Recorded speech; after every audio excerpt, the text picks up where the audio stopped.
Amém. Boa noite, igreja.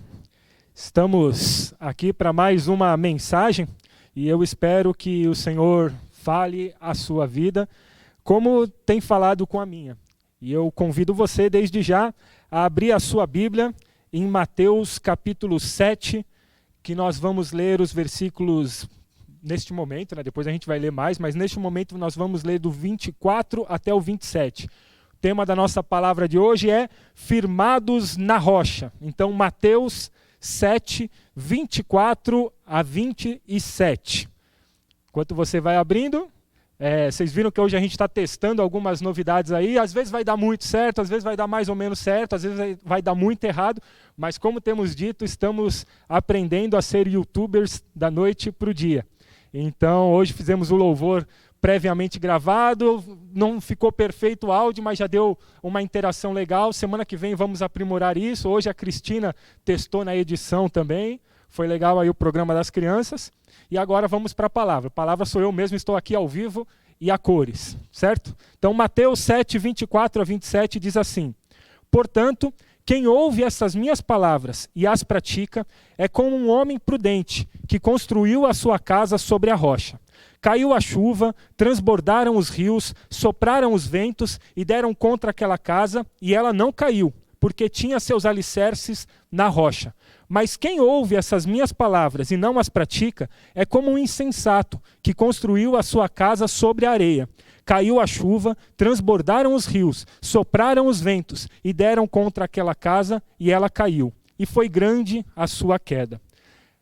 A ilustração utilizada por Jesus na conclusão do Sermão do Monte é, de forma magnífica, compreensível para a gente. O mestre encerrava ali uma das maiores mensagens já pregadas na história e o fez de forma simples, didática e facilmente compreensível mesmo para nós, que estamos tanto tempo depois de que Jesus passou aí como homem neste mundo. E ele termina então o Sermão do Monte utilizando um exemplo prático, duas construções semelhantes, firmadas em fundamentos distintos. E antes de aprofundar no texto, eu queria lembrar só de uma situação que me veio à mente enquanto eu estudava, que há cerca de 3 meses, antes da pandemia chegar ao Brasil e roubar o noticiário, a Baixada Santista viveu aí uma das suas maiores tragédias de todos os tempos. Você vai lembrar das chuvas aí do mês de março, no comecinho de março, né, que castigaram a região, deixando dezenas de mortos e um rastro de destruição. E um fato específico me chamou a atenção naquela ocasião, que foi a morte de um idoso aqui em São Vicente, que estava em um asilo. Eu não sei se você lembra desse caso. Ele estava num asilo e foi engolido por um buraco que se abriu no chão, e aquele chão então cedeu, e aquele senhor que estava dormindo de madrugada, tranquilamente, foi engolido e afogado pelo chão que se abriu, pela água que estava ali acumulada. E aquelas águas do subsolo o afogaram em uma tragédia que a gente lamentou e que ainda hoje, só de lembrar, ainda traz um sentimento de como uma coisa assim pode acontecer. E esse fato chocante ilustra muito bem a realidade espiritual sobre a qual nós falaremos hoje, sobre estarmos firmados na rocha, estarmos com as nossas vidas alicerçadas em Jesus Cristo. E embora o intuito aqui seja o de focar nessa ilustração bíblica dos 2 fundamentos, também conhecida como os 2 alicerces, depende aí da sua versão, como é que vai estar o título, não é possível ignorar que essa passagem está inserida num contexto muito maior, como eu já mencionei, o Sermão do Monte. Então é inviável nós falarmos de Mateus 7, 24 a 27, sem darmos um breve resumo, uma citação sobre o Sermão do Monte e o que Jesus estava transmitindo ali para os seus discípulos. O próprio versículo 24 nos desafia a vermos essa relação, quando ele fala assim: quem ouve essas minhas palavras, você está acompanhando aí na sua Bíblia? Quem ouve essas minhas palavras? Então ele já está deixando muito claro que isso é uma conclusão de todo um raciocínio, de toda uma mensagem que ele desenvolveu anteriormente. E aí você pode perguntar assim, mas quais palavras? A que Cristo está se referindo quando fala isso? Quem ouve essas minhas palavras? O Sermão do Monte consta nos evangelhos de Mateus, capítulos 5 a 7, e Lucas, no capítulo 6. E enquanto Lucas observa apenas alguns fragmentos da mensagem, a abordagem de Mateus acerca do Sermão do Monte é a mais completa e talvez mais compreensível possível para nós. E isso a gente pode entender da seguinte forma. Mateus, ou Levi, era um judeu tradicional. E o seu evangelho, o evangelho de Mateus, é direcionado ao povo judeu. Isso significa que a narrativa sempre vai ser muito rica em menções ao Antigo Testamento. Ele sempre vai lembrar da lei de Moisés. Ele sempre vai lembrar dos profetas de uma forma mais enfática do que outros evangelhos. Esse era o foco dele ao escrever o seu livro, o seu evangelho. E não por acaso, Jesus, logo no começo do Sermão do Monte, que está registrado aí em Mateus 5,17, tem esse destaque no Evangelho de Mateus, que está escrito assim: não pensem que vim abolir a lei ou os profetas. Não vim abolir, mas cumprir. O Evangelho de Mateus, então, tenta apresentar Cristo como o novo Moisés, ou seja, aquele que veio para cumprir a lei do Antigo Testamento. E uma das tônicas dessa imagem de Cristo como cumprimento da lei, descritas aqui no Sermão do Monte, fica muito clara quando o mestre vai na raiz do legalismo dos fariseus, mostrando que o propósito da lei de Moisés não é fazer uma interpretação ao pé da letra, mas sim dos princípios e dos valores que têm raiz no coração do homem, ou seja, no pecado que habita em nós. Por isso, em trechos do Sermão do Monte, Jesus faz um contraste. Ouvistes o que foi dito. Você lembra disso? Ouvistes o que foi dito. Olho por olho, dente por dente. E aí Jesus vem com a prova de que ele é o cumprimento. Eu, porém, vos digo. E esse contraste você encontra em Mateus 5, 38 em diante, em vários pontos sobre adultério, sobre homicídio. Você vai vendo que Jesus vai falar, ouviste o que foi dito. Eu vos digo. Ouviste o que foi dito. Eu, porém, vos digo. E o teólogo galês, e agora eu vou esbanjar todo o meu inglês, como sempre faço, Charles Harold Dodge, está muito errado aí? Não. Os poliglotas aqui do estúdio. Charles está bom, Charlinho, né? Diz que o Sermão do Monte apresenta a ética absoluta do reino dos céus. E é preciso concordar com essa definição. O que Jesus faz com essa mensagem que ele prega no Sermão do Monte, descrita em Mateus 5, 6 e 7, é abalar a compreensão que os judeus tinham da lei, do Messias e do reino de Deus e também da redenção de Israel. Como você já está cansado de ouvir, os judeus estavam esperando um rei que viesse salvar Israel do jugo de Roma, um rei que viesse ser o novo Davi, e eles esperavam muito disso. E Jesus, com essa mensagem do Sermão do Monte, ele começa a abalar todas as estruturas que foram erguidas em Israel e mostrar que a compreensão deles de reino, a compreensão deles de lei, do Messias, da redenção, estavam completamente equivocados. E tudo isso você pode ler nesses capítulos, Mateus 5, 6 e 7. Como eu disse, é só uma introdução sobre o Sermão do Monte para a gente chegar na nossa palavra de hoje.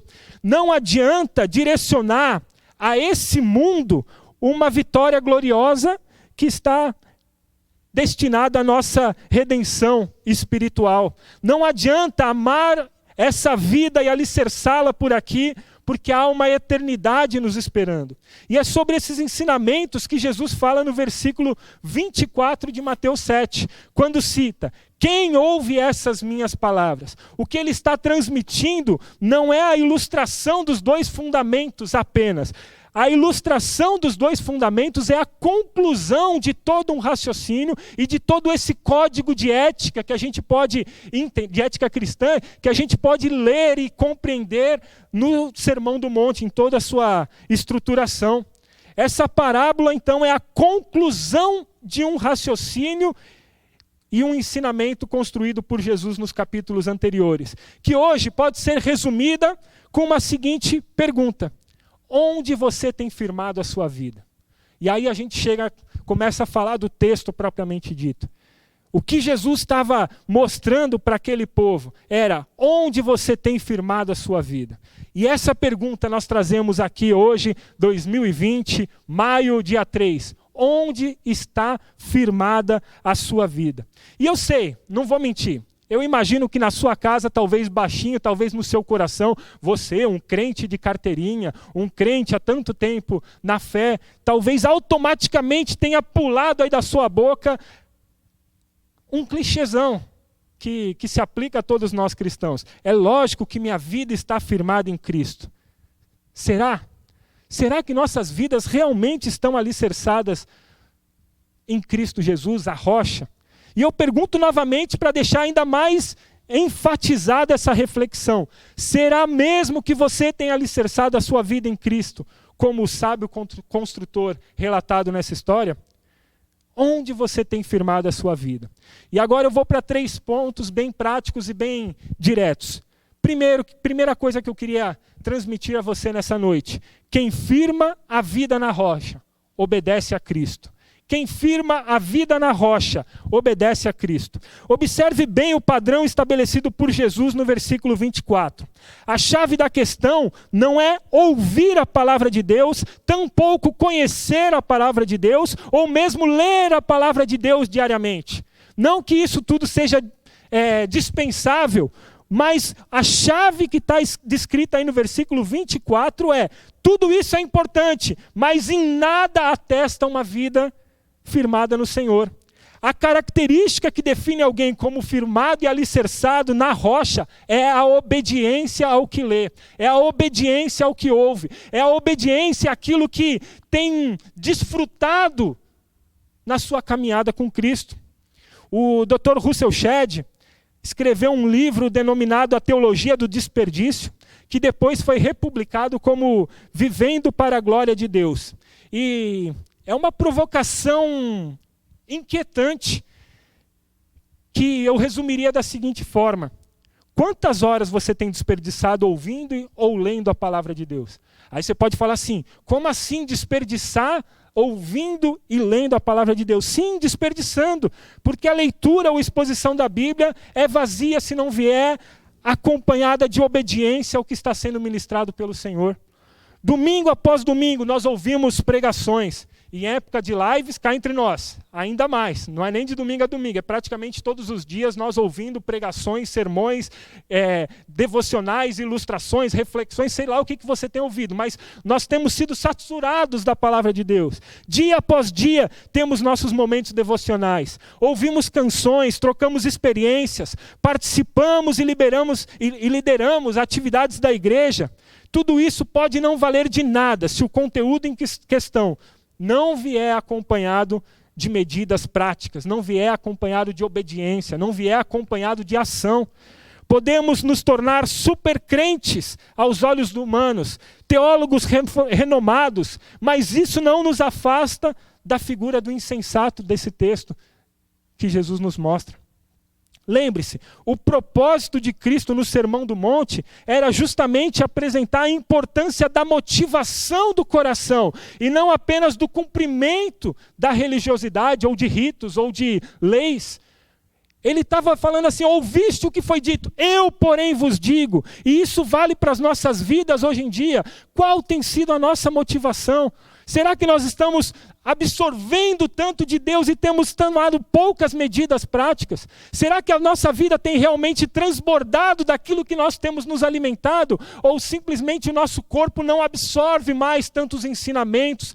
Será que o nosso organismo já criou até intolerância à palavra de Deus? Podemos estar fazendo tudo certo e ainda assim estar tudo errado na nossa vida. O que diferencia uma casa da outra não é aquilo que está evidente, sendo mostrado para todo mundo. O que diferencia uma vida da outra não é aquilo que todo mundo vê, mas aquilo que está oculto. E aí eu vou para o segundo ponto dessa noite. A obediência provém da intimidade com Deus. A obediência provém da intimidade com Deus. E há aqui uma inversão na lógica de muitos cristãos, que traz nos nossos dias uma importante semelhança, um paralelo com o povo de Israel. É uma interpretação equivocada sobre a palavra de Deus, sobre o Messias, sobre o reino, sobre nossa redenção. E como isso ocorre nos nossos dias? Simples.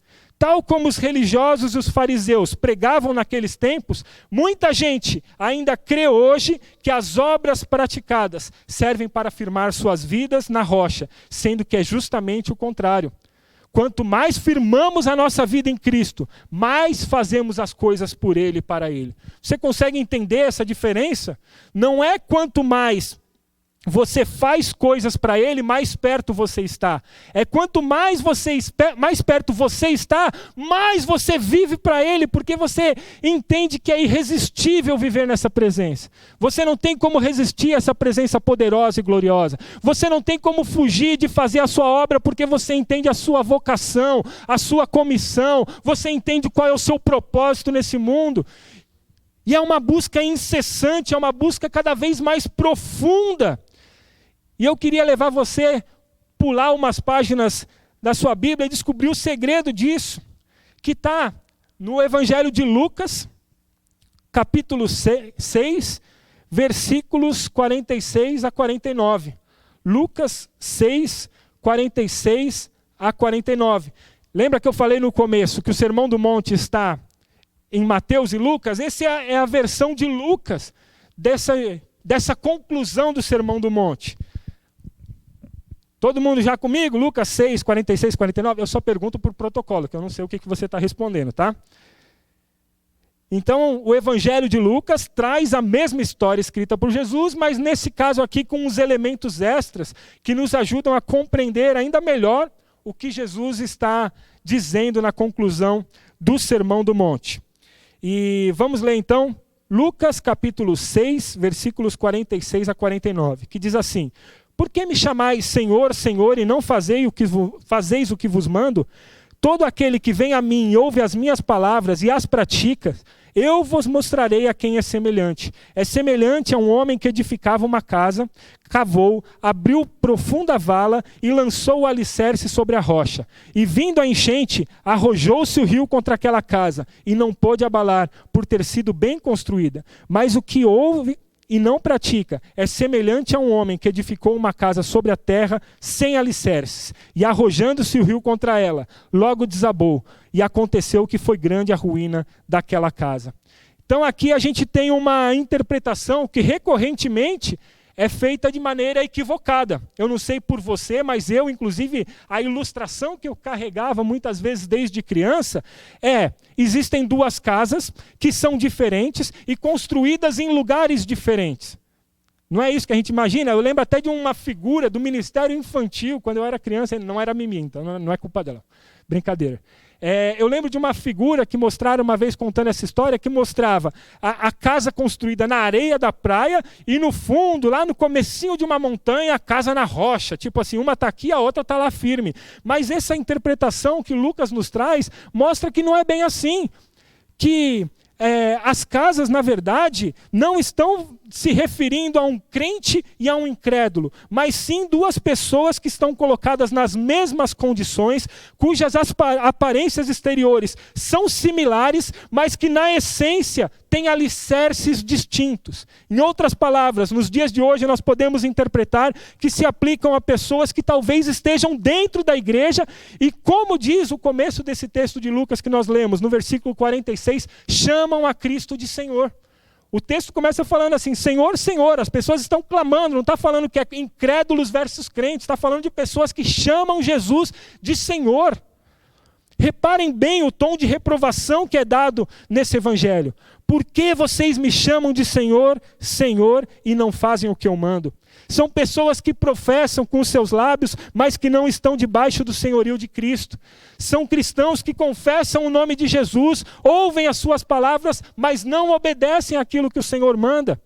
E a metáfora, então, aqui de Lucas ganha uma riqueza de detalhes tremenda, porque nós não estamos mais lendo o exemplo de uma casa distante da outra, mas duas casas colocadas lado a lado, uma aprovada e outra reprovada. E qual é a diferença entre ambas? Relendo, então, a constatação dos 2 versículos aí de Lucas. É como um homem que, ao construir uma casa, cavou fundo e colocou os alicerces na rocha. Quando veio a inundação, a torrente deu contra aquela casa, mas não a conseguiu abalar, porque estava bem construída. Mas aquele que ouve as minhas palavras e não as pratica, é como um homem que construiu uma casa sobre o chão, sem alicerces. No momento em que a corrente deu contra aquela casa, ela caiu e a sua destruição foi completa. A diferença não é no onde foi construída, mas onde está alicerçada. Fala que foi cavado ali, fala que houve uma busca. Busca onde? No invisível. É a busca naquilo que a gente não pode enxergar. É a busca da intimidade com Deus. Você consegue perceber essa diferença? A partir do momento que vemos duas casas semelhantes lado a lado, passamos a compreender que a questão não é a estrutura e nem mesmo o solo da casa, mas é onde está alicerçada essa casa, onde está alicerçada essa vida. O que segura a casa nas tempestades e tormentas não é o que é visível, mas está naquilo que está oculto.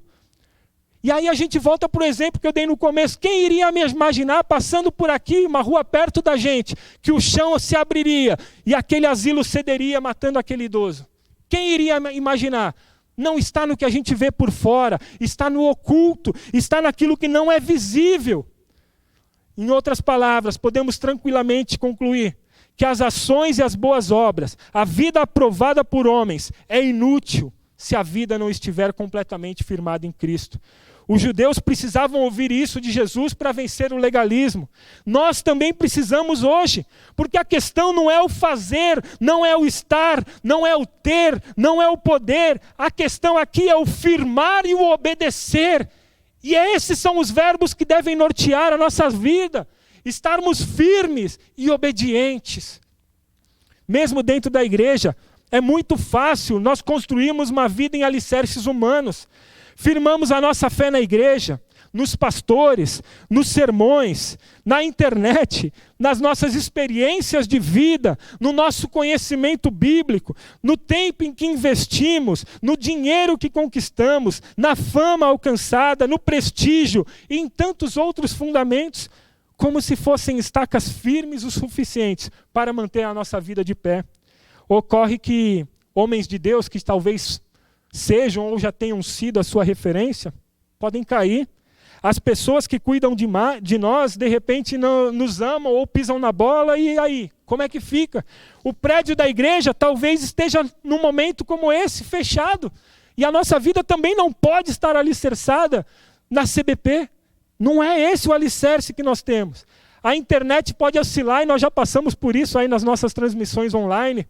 As experiências passadas talvez já não inspirem mais e hoje parecem tão distantes.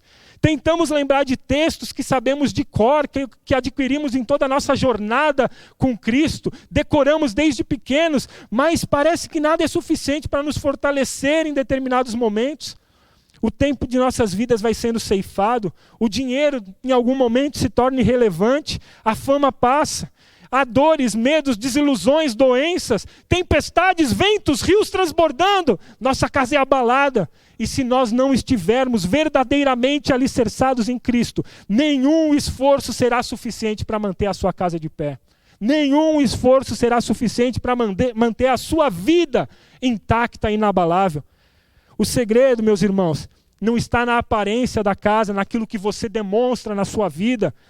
Não está no que falamos com os nossos lábios ou professamos por aí. A vida firmada em Cristo depende da profundidade, depende do quanto cavamos, depende daquilo que está oculto e secreto, depende de fincarmos os nossos alicerces na rocha, porque a rocha é quem nos mantém inabaláveis. Estamos construindo em vida a nossa casa eterna. Primeiro lançando a nossa fé no alicerce, que é Cristo. Depois erguendo uma casa com obediência à sua palavra. A grande questão é, quando começaremos a colocar em prática os ensinamentos de Jesus? Quando começaremos a agir como verdadeiramente Ele tem nos orientado, como indivíduos, como famílias, como igreja? Quando começaremos a obedecê-lo de fato, não apenas de lábios, não apenas de aparências, mas quando a nossa vida vai ser realmente um reflexo de uma vida prostrada ao Senhor e firmada na rocha?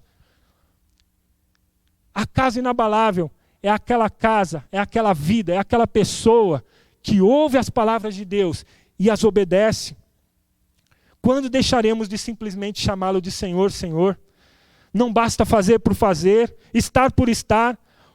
Ouvir e ler a palavra não é suficiente. A nossa fé deve ser fundamentada em Cristo, que nos amou e salvou por sua graça irresistível.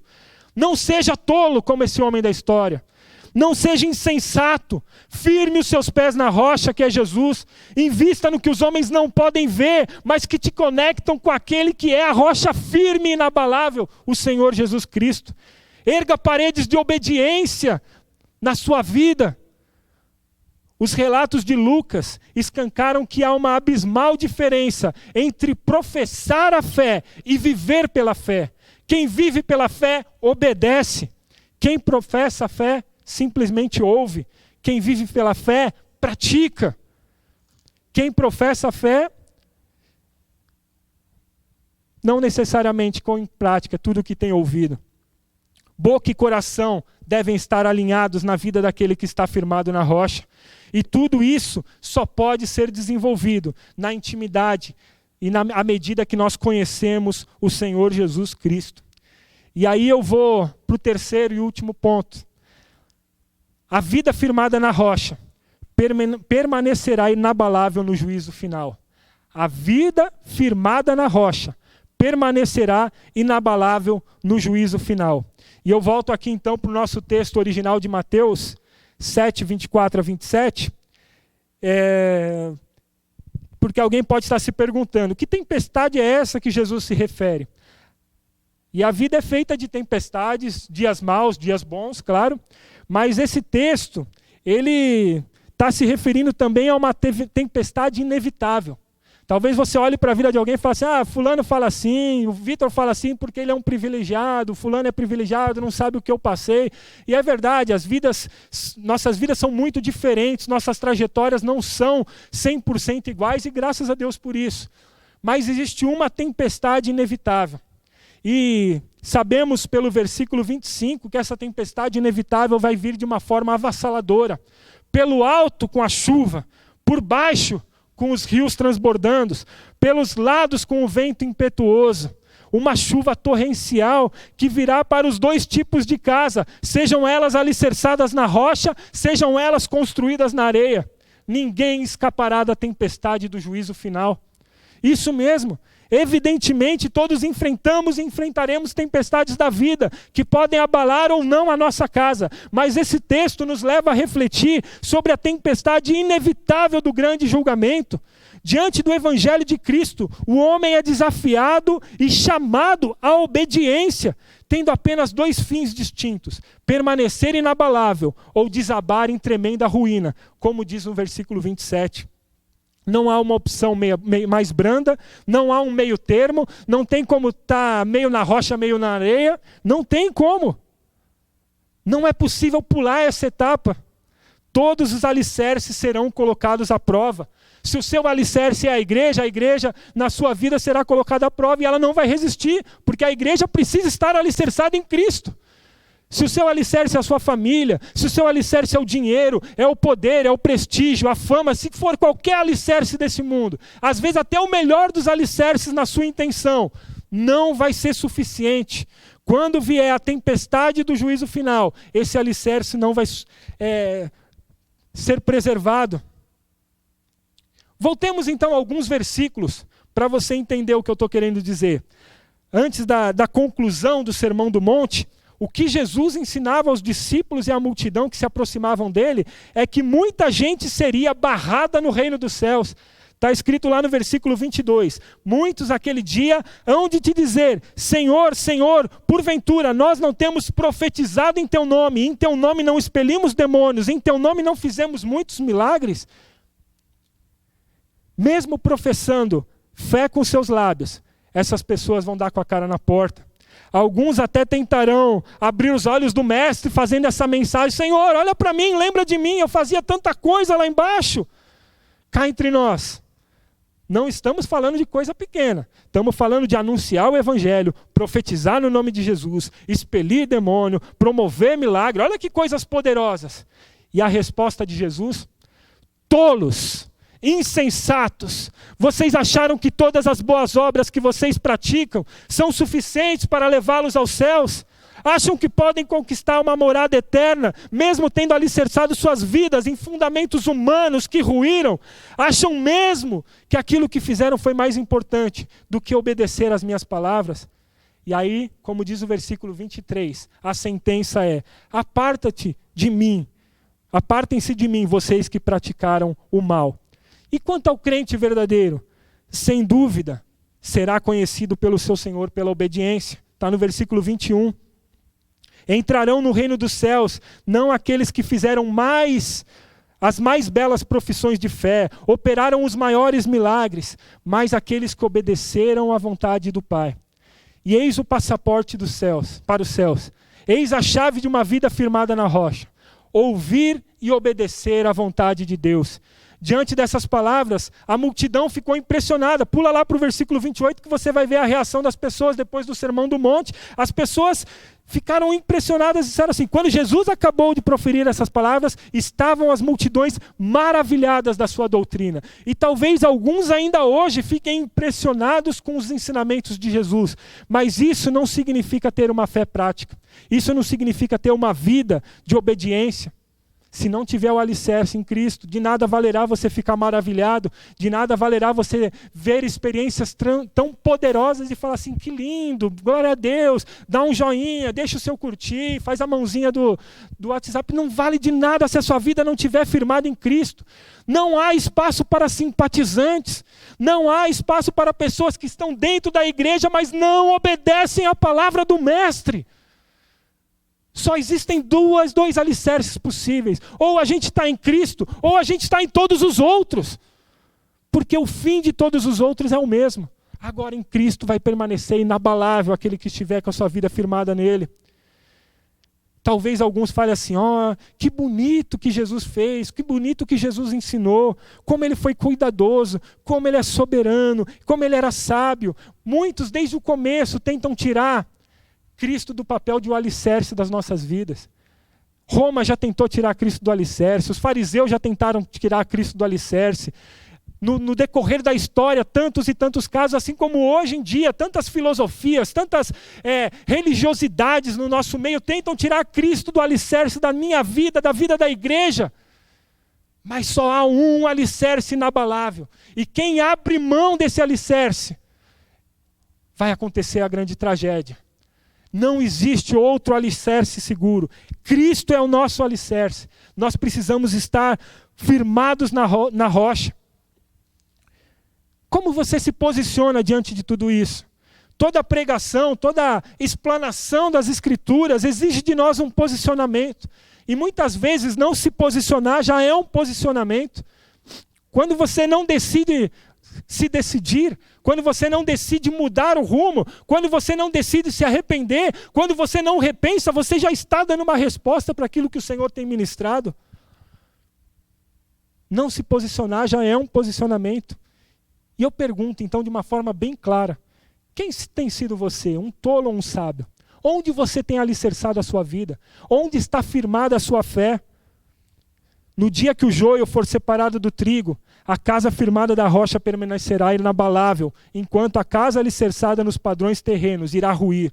O prudente será levado para longe do insensato. O que estava oculto será revelado. As motivações escancaradas. A vida religiosa será rasgada diante da peneira daqueles que viveram o evangelho genuíno. Cristo é o fundamento da nossa fé.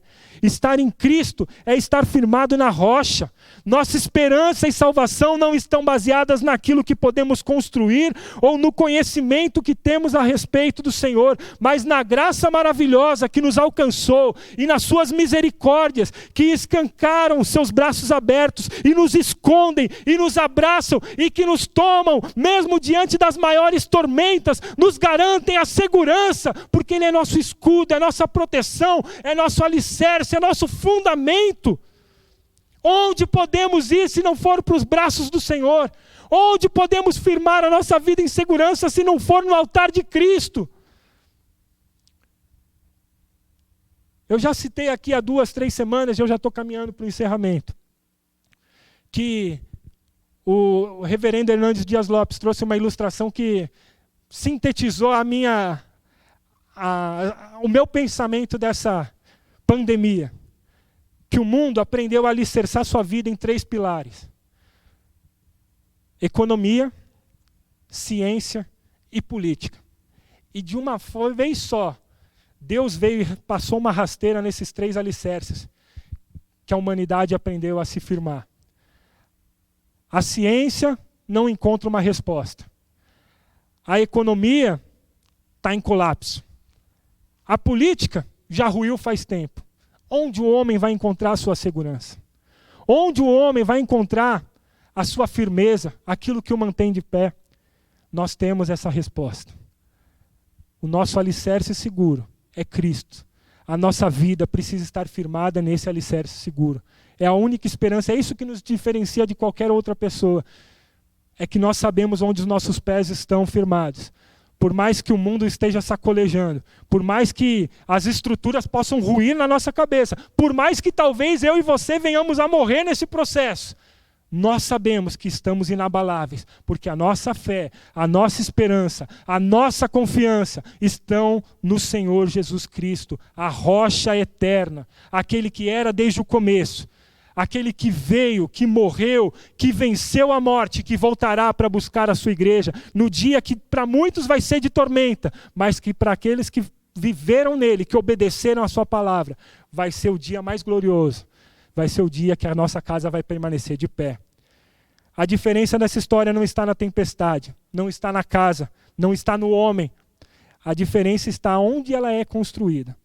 Que a sua vida esteja firmada na rocha, a rocha inabalável, que a sua vida esteja firmada em Jesus Cristo. Amém? Feche seus olhos nesse momento.